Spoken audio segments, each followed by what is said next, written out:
Assalamualaikum dan salam sejahtera. So, untuk topik hari ini, saya akan buat chat study counter kat US, counter Melly. So, tahun 2007. Okay, 2007. So, video ni saya tengok daripada buku Trade Like a Stock Market Wizard dan juga video yang ada video YouTube daripada Mak Mini Vini punya ni lah, video. So mungkin ada certain people yang tak berapa faham dari segi, ada yang tak berapa clear English. So saya try explain dengan cara yang lebih mudah. So kalau in the future trade, bila jumpa counter-counter macam ni, kita tahu lah apa nak buat kan.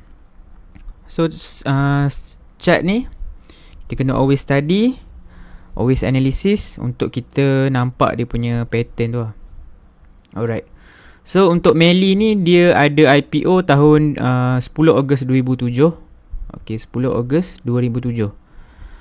So kalau bila ada counter-counter yang baru IPO, selalunya kebanyakan trader, professional trader, diorang akan pastikan ada terbentuknya first base, first big base. So itu adalah dia punya, kita panggil foundation dia lah. Sebelum dia nak make any move, another big move, dia perlukan base lah, tapak ataupun base, foundation. Macam kita buat rumah, so itu adalah tapak kita. Sebelum kita naik tiang apa semua, itu adalah tapak kita kan. So dia perlu another big base untuk dia buat move. Okay, so saya punya approach untuk sesuatu saham tu just very simple je. Guna moving average, chart pattern, price action, volume analysis. So saya suka trade counter-counter yang ada obvious base lah. Ada obvious base, just using clean and simple base. Okay, so untuk Melly ni kita nampak dekat sini dia dah start ada base lah. Okay, dia dah start ada buat base. Kat sini pun dah start ada kenaikan. Tapi bagi saya kat sini, and then kat sini adalah base dia yang betul lah. Siapa yang pernah baca buku Trade Like a Stock Market Wizard, dia akan faham kat sini adalah base, kat sini adalah dipanggil faulty base. So dia buat another base.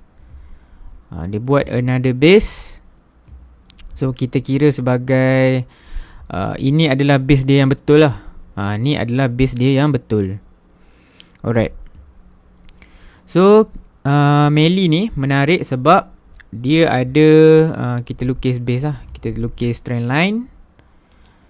So tak perlu fancy pakai MACD ke apa ke. So macam just very simple method. Guna moving average, price action, volume dan juga chart pattern. So dah boleh buat duit lah. And then bila kita tengok kat sini dia ada kita panggil shakeout. Shakeout ni apabila, okay, kita tengok kat sini. Okay, so technical analysis ni very direct kan. So trader akan letak stop loss dekat area sini. So dia akan trigger orang-orang yang letak stop loss automatic tu. So dekat sini kita panggil dia shakeout lah. Nampak? Bila after dia shakeout je, terus dia ada kenaikan. Dia ada markup candle ni. That's why kita selalu macam kita beli je dia naik. Kita jual je dia naik kan. So basically sebab ada phase ni lah. That's why kalau dalam buku How to Trade in Stocks, Jesse Livermore, dia cakap dia takkan anticipate this pivot line. Dia takkan anticipate this pivot line sebab takut terjadinya shakeout macam ni lah. Kita boleh je beli kat sini. Kita boleh beli dekat area sini, dekat moving average. Tapi kita kena aware, bila kita beli dekat area moving average ni, okay, kita beli kat area moving average ni, terus sebelum resistance tu kita kena aware dia lepas ke tak. So kalau tak lepas, memang kena jual terus, take profit. Itu adalah contoh you nak swing lah. You nak swing dalam base. You beli dekat support, you jual kat resistance. Okay. So another style, kalau Dan Zenger, dia guna base macam ni lah. Dia guna chart pattern, breakout chart pattern, and then dia ride the whole move. Ride the whole move after this breakout. So saya prefer swing yang jenis macam ni lah. Prefer swing yang jenis macam ni. Okay. So yang menariknya Melly ni, macam saya selalu explain sebelum ni, dia akan ada test a few resistance. Dia akan ada test a few resistance. Okay. Bila dia test few resistance ni, you kena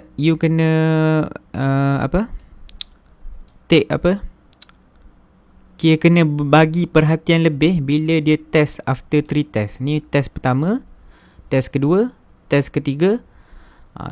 After test ketiga tu you kena monitor very closely lah. Sebab selalunya dia akan break test keempat, kelima, keenam. Itu adalah based on observation dengan experience saya lah, sebelum-sebelum ni punya trade. So saya selalu nampak benda ni selalu jadi. Okay. And then yang menariknya lagi satu, dekat sini kita nampak dia volatile. Dia volatile, nampak? So dekat sini dia dah start tak volatile, and then kat sini dia dah start tight price action. So kat sinilah kita panggil, kat sini kita panggil tight price action. Nampak? Ada 1, 2, 3, 4, 5 candle. So area sini yang saya suka untuk monitor lah. Sebab dia dah tight price action, dan juga dia dah tight price action dalam masa yang sama dia dekat dengan resistance. Lepas tu sebelum tu dia ada few test. Alright. So kalau you nampak dekat area sini, volume sebelum dia gerak ni, nampak? Volume sebelum dia gerak very low, 39% daripada average volume. So bawah 50%. So you tengok kat area sini So dia ada 0.39. So very low lah. So selalunya counter-counter yang selalunya counter-counter yang bukan penny lah, selalunya sebelum one day sebelum dia breakout tu, dia akan ada volume yang very low, yang memang very low, bawah 50%. So after that esok dia breakout. Okay, kalau you nak tengok tight price action tu, ambil daripada high ni ke low sini. So daripada high ni ke low sini. So dia punya ni negatif 6%. So bawah 10%, bawah 15% tu dah start menarik lah tu. Sebab apa kita nak tight price action ni? Sebab kalau kita based on volume sahaja, kita cakap low volume ni dah tak ada seller, kita tak boleh based on volume sahaja. Kita kena based on price action juga. So apa yang menyebabkan satu saham tu pull back adalah kerana seller. So volatile ni maksudnya masih ramai seller. So dekat area yang betul-betul tak ada seller adalah dekat area tight price action dan juga low volume. So dia kena ada dua-dua, price action dan juga volume. So kalau you nak anticipate, contoh you nak masuk dekat area sini, so boleh je sebelum dia breakout, siapa yang experience dia akan ada instinct atau feel yang satu saham tu boleh breakout. So dia masuk sikit, contoh you masuk position 50%. After dia breakout pivot ni, you average out lah 50%, tambah lagi 50%. So kalau you nak beli tapi sebenarnya lagi bagus untuk kita tunggu confirmation lah. Itu lagi bagus. Tapi kalau siapa selalu perasan tight price action near resistance ni, selalunya dia boleh anticipate, and then lepas dia breakout, kita boleh tambah another position lah, average up. Okay, so lepas tu dia ada kita panggil runaway gap. Dia dah gap tapi dia dekat area middle of the trend. So kita nampak kat sini adalah breakaway gap. So bila nak ride tu, bila nak ride, Contoh kat sini ada half candle kan. So dia still tak break half candle. So esoknya ada another markup candle. So kita boleh letak trailing stop kita kat sini. So esok ada another strong candle. Kita boleh letak stop loss dekat area sini.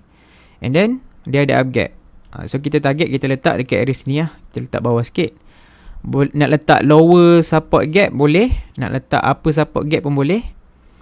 Tapi selalunya dia lagi significant lower support gap lah.